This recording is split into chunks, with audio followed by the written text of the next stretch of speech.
Good morning, dear students. After winter vacation, this is the first class, and now in this class we start English Reader, chapter number 9, a bicycle in good repair. So, welcome you all. Come on the chapter and try to know about the chapter. In this chapter, we know that the friend of the writer who came to his house to help him, whereas the writer's friend does not know how to repair the bicycle, but he repaired, and after that, what had happened, the bicycle of the author writer was damaged, totally damaged by the friend. So come on the chapter.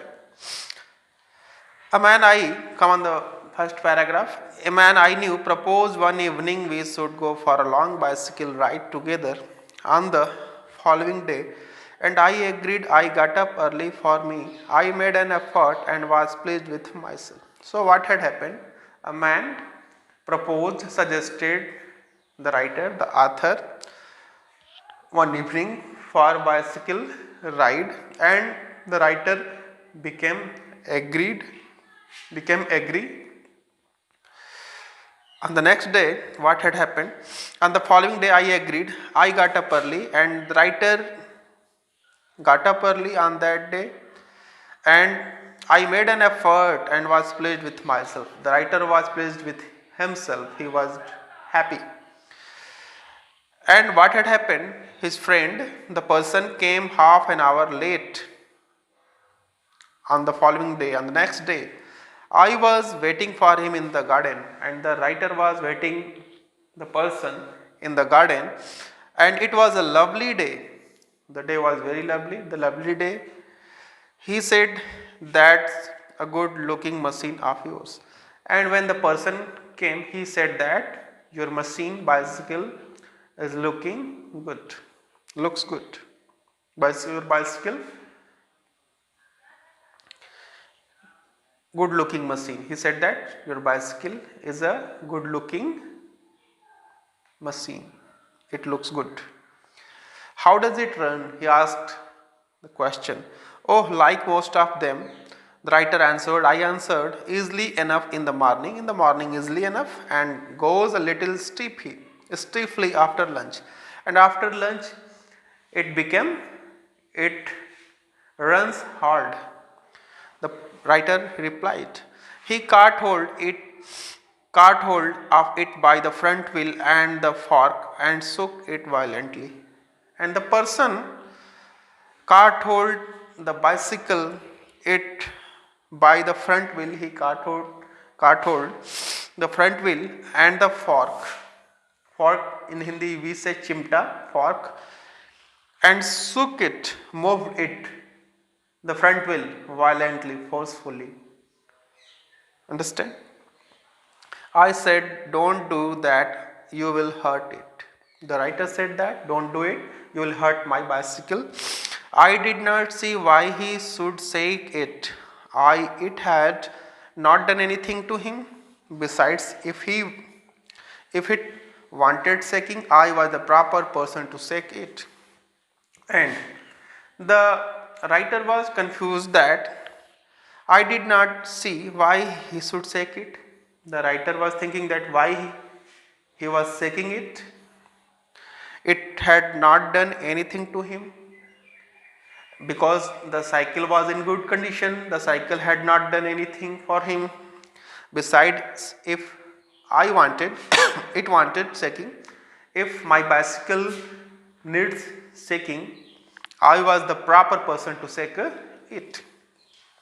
I felt much as I should had he started waking my dog. And the writer felt that he started, means his friend, the person, started whacking, beating, striking my dog. On that time, he felt that he was beating his dog when he was whacking his bicycle.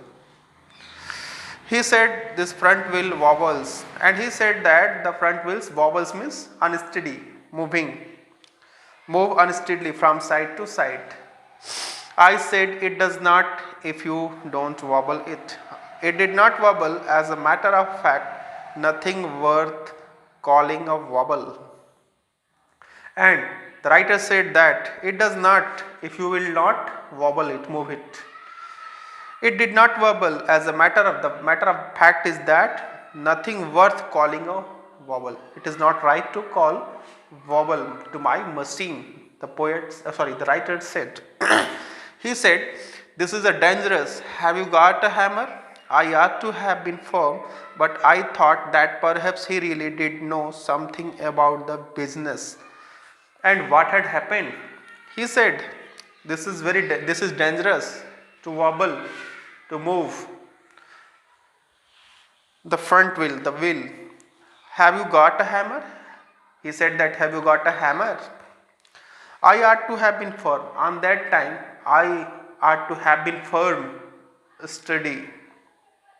But on that time, I thought that perhaps maybe he really did know something about the business. I thought that really maybe he knew about the business. He knew how to tackle, how to repair the bicycle. I think on that time, the writer said.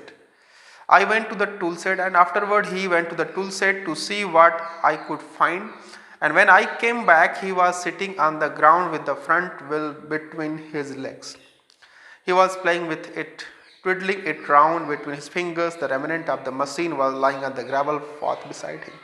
And when the writer went to bring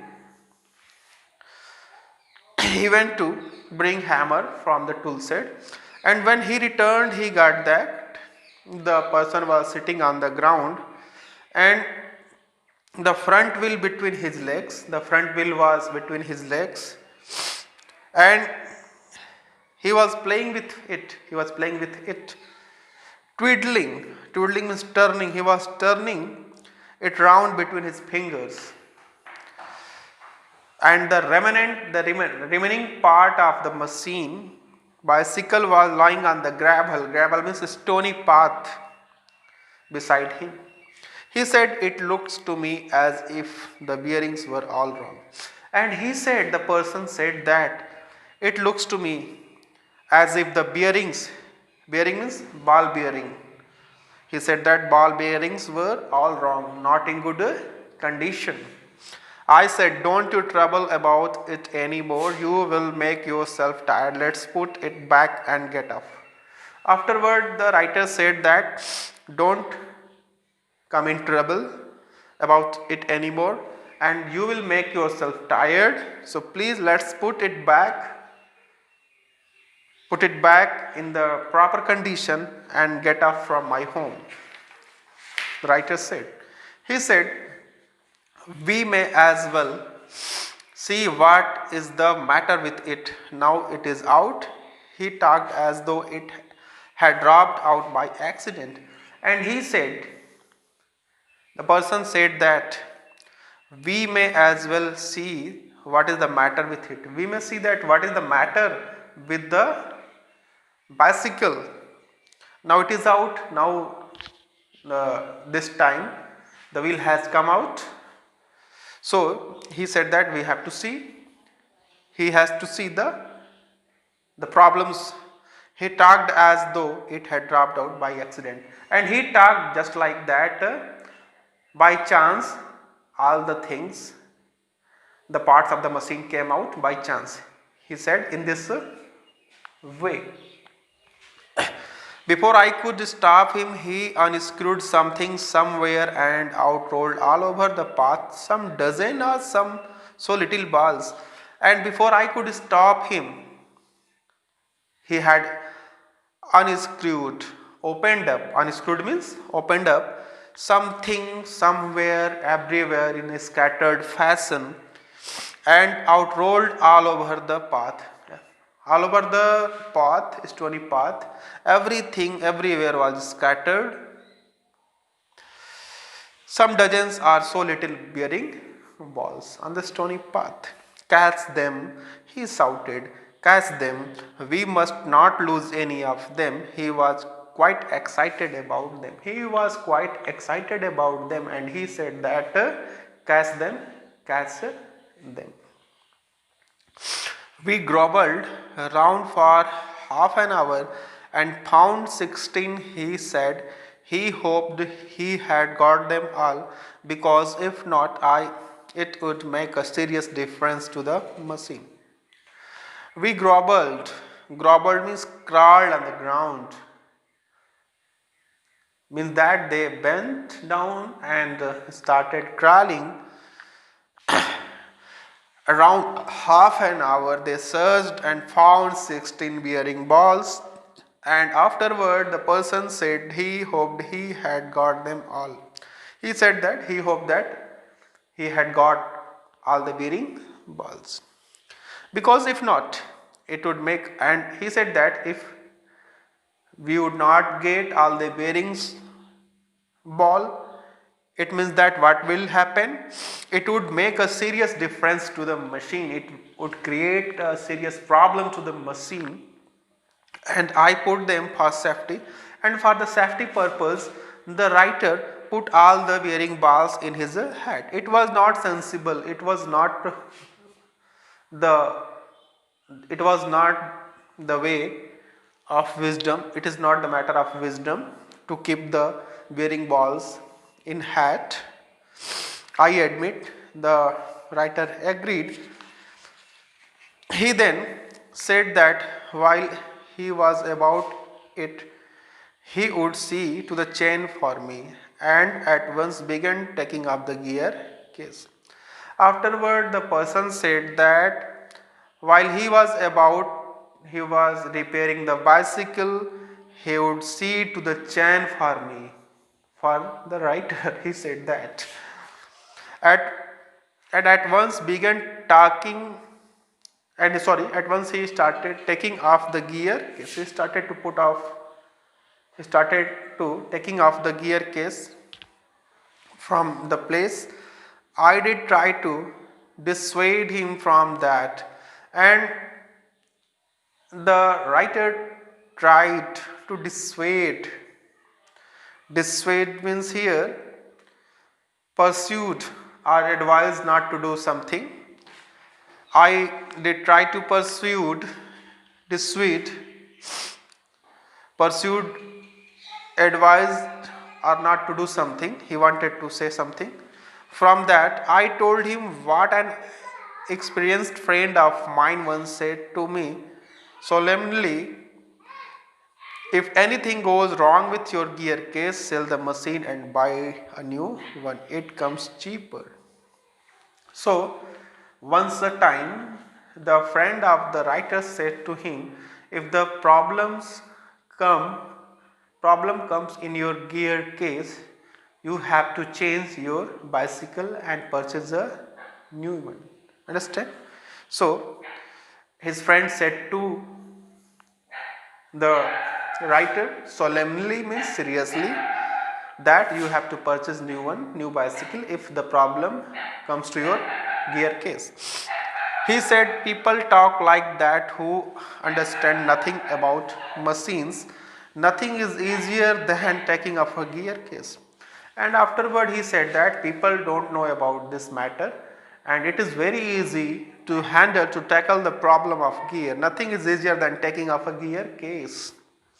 I had to confess he was right. In less than 5 minutes he had the gear case in 2 pieces lying on the path and was groveling for screws. And I had to admit he was right. The author think that he was right. And in less than 5 minutes he had the gear case in 2 pieces. He got that gear case in 2 pieces, and the gear cases was lying on the path, and he was groveling for screws, and he was groveling means looking for screws. Who was looking? The person who was repairing the bicycle. He said it was always a mystery to him the way screw disappeared, and he said that it was mystery for him when the screws disappeared, lost. Common sense continued to whisper to me, stop him before he does any more mischief. You have a right to protect your own property from the ravages of a lunatic. And common sense of the writer said to him, stop the person to do anything to his property, to his bicycle, from protect your own property from the ravages. Ravages means damages of a lunatic, from a lunatic person, from a mad person. It's common sense said to him. Take him by the scruff of the neck and kick him out of the gate. Take him by the scruff, by the back of the scruff means by the back of the neck, and kick him. Scruff means back of the neck, and kick him out of the gate. The common sense of the writer said to him. But I am weak when it comes to hurting other people's feeling, and I let him muddle. But the writer was a kind person. When the matter comes, because he was a weak person in the sense that he does not like to hurt anyone, and so he let him muddle mix up things. He left him to do anything to his bicycle. He gave up looking for the rest of the screws. He said screws had a knack of turning up when you least expected them, and that now he would see to the change.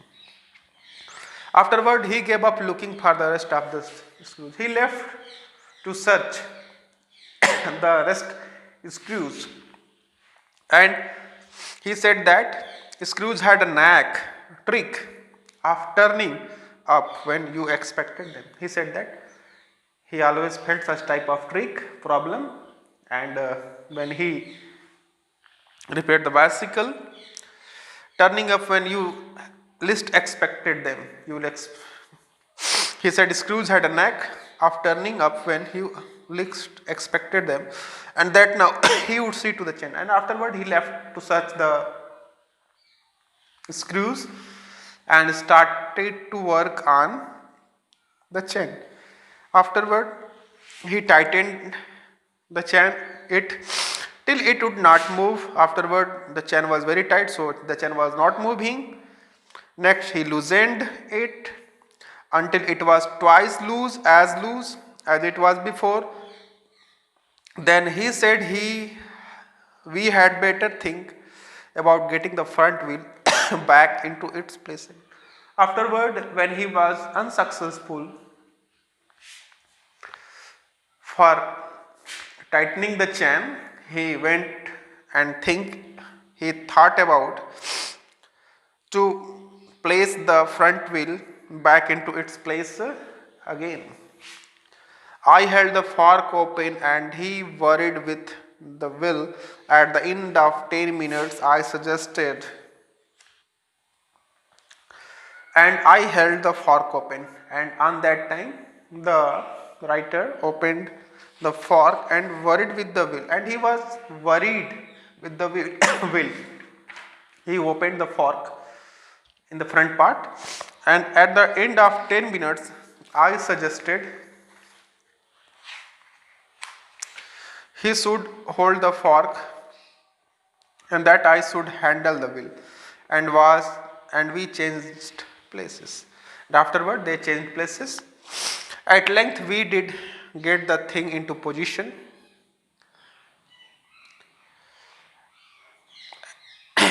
At the moment it was in position, he burst out laughing, and on that time he started to laugh. I said, "What is the joke?" He said, "Well, I am an ass." Afterward, the person said to him, we know that they changed the places. First, the writer held the fork. Afterward, the person held the fork, and the writer was trying to put on position the front wheel. Afterward, I said, "What is the joke?" he said, well, I am an ass. The person said that I am an ass. It was the first thing he had said that made me respect him. I asked him what had led him to the discovery. And it was the first time the writer felt happy, and he felt that the first thing he agreed that he is an ass. And so the writer respected him. I asked him what had led him to the discovery. He said, we have forgotten the balls. Afterward, when the writer asked him what had led him to the discovery, he said, we have forgotten the balls. He said that he had forgotten the bearing balls. I looked for my hat. It was lying topsy-turvy in the middle of the path. And afterward, when I looked for my hat, it was lying topsy-turvy in disorder position in the middle of the path. He was of a cheerful disposition.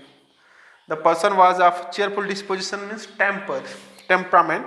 He said, well, we must put back all we can find and trust to providence. He said, well, we must put back all we can find, whatever we can find, we must put back and trust to providence and trust on the God, and left all the things to God.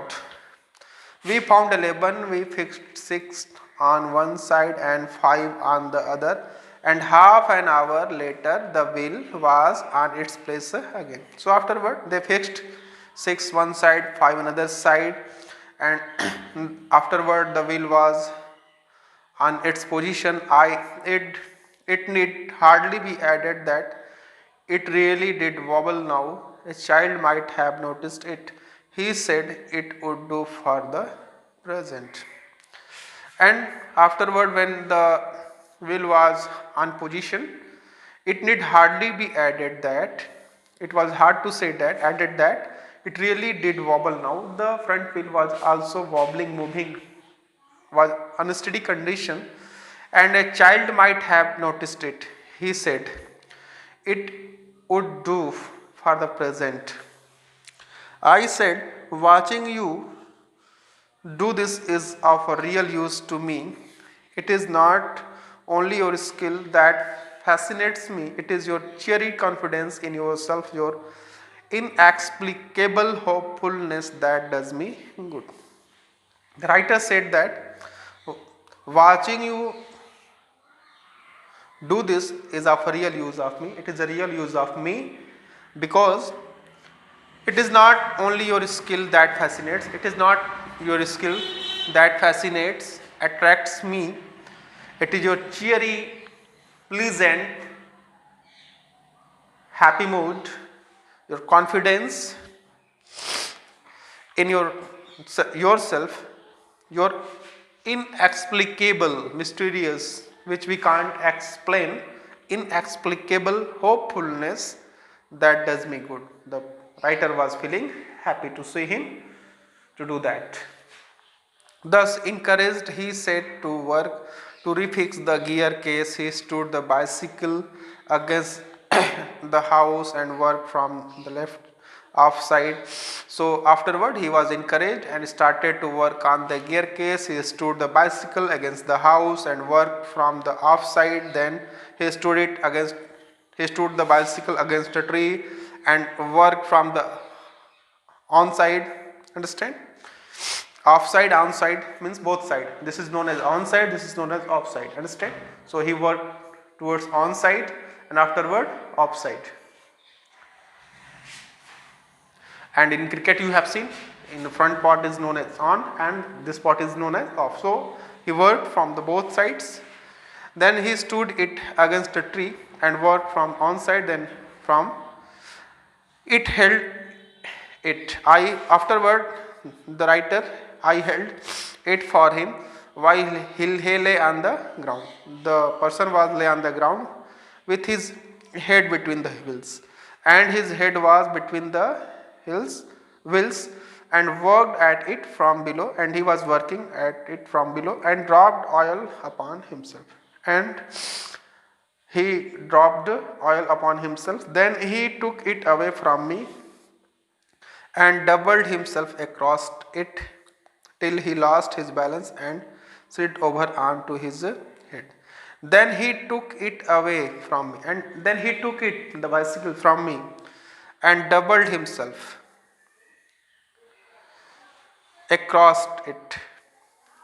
And he was doubled himself means that he was trying to make the balance, doubled himself across it, and he then lost his balance. By his force, double force, he tried to control the bicycle, and he lost the control and slid over onto his, and the bicycle slipped over onto his head. Then he lost his temper and tried bowling the thing. And afterward, when he lost the temper, tried bowling or pressing the thing means the bicycle. The bicycle I was glad to see, showed spirit, and the subsequent proceeding degenerated into little else than a rough and tumble fight between him and the machine. Afterward, what had happened? He became angry. The bicycle, the writer said that I was glad to see, I was happy to see that the bicycle showed spirit. Showed spirit means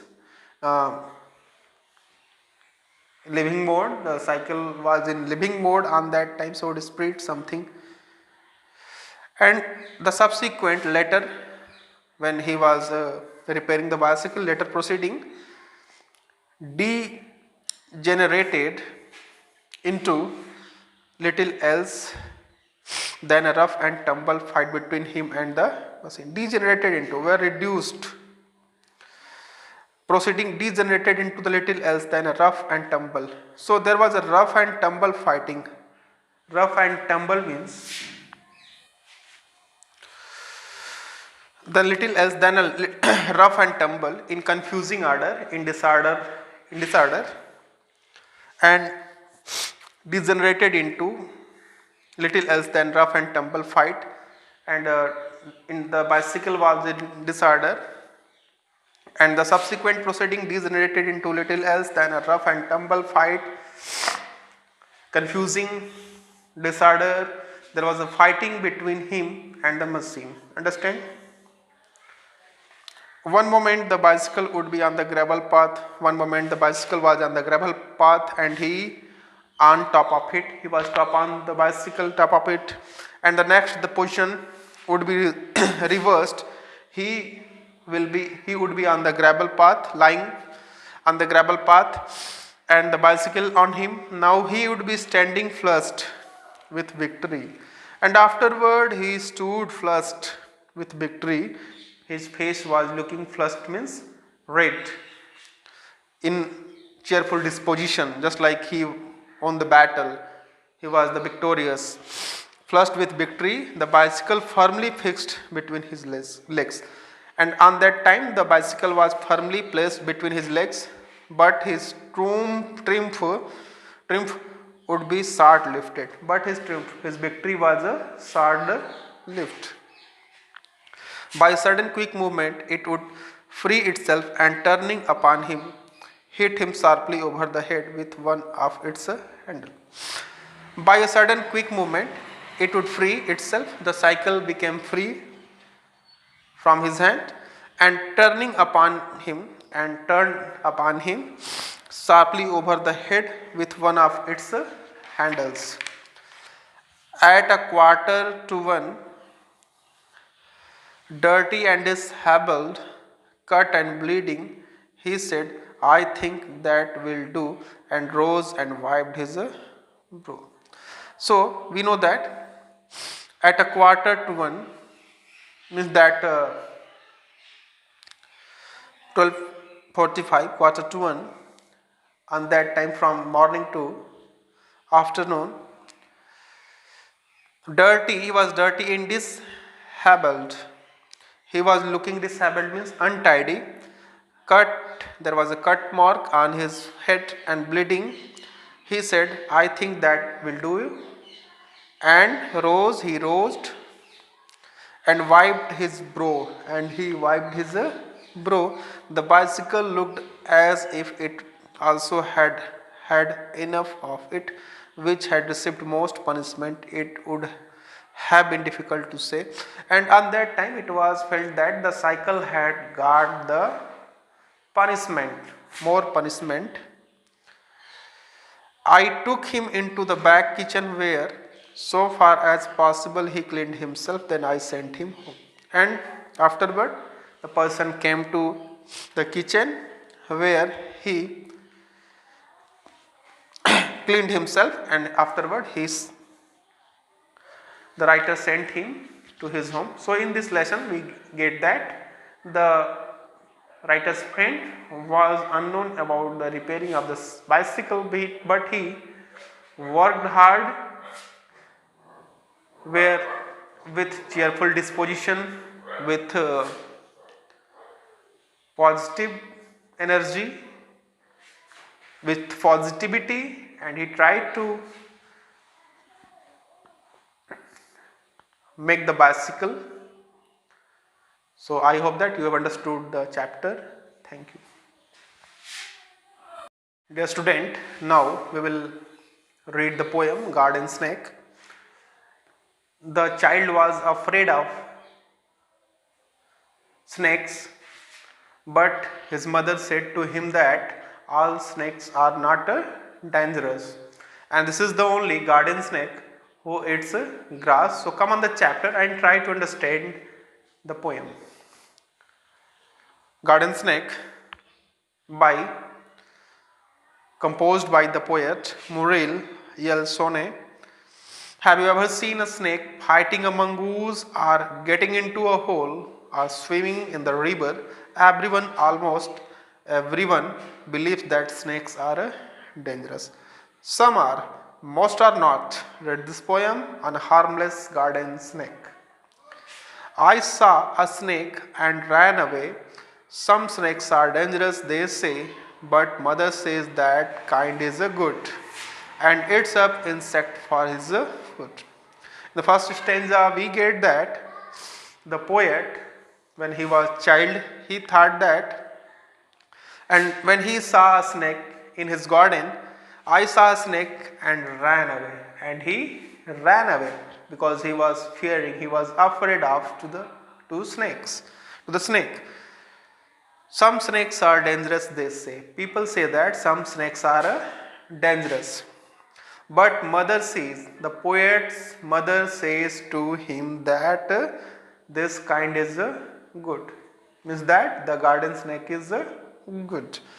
And the garden snake and eats up insects for his food. And the garden snake eats insects for his food. Come on the second stanza. So when he wiggles in the grass, I will stand aside and watch him pass and tell myself there is no mistake, it is just a harmless garden snake. So in the second stanza, we get that when his mother solves his misconception, when his mother said to him that this snake is not dangerous, this is a garden snake and it's insect for his food. The second stanza, when he wiggles, when the garden snake wiggles, means wavering, when the garden snake wavering, in a wavering fashion, in the turning fashion, just like an oxbow lake you have seen, in a such fashion, moves, wiggles in the grass, wavering, lahrate hue in the grass. I will stand, the poet will stand aside and watch him pass and tell myself, and on that time the poet tells to himself, there is no mistake, it is just harmless garden snake, because this snake is a harmless garden snake. Understand? So I hope that you have understood this poem. Thanks for watching the video. Thank you.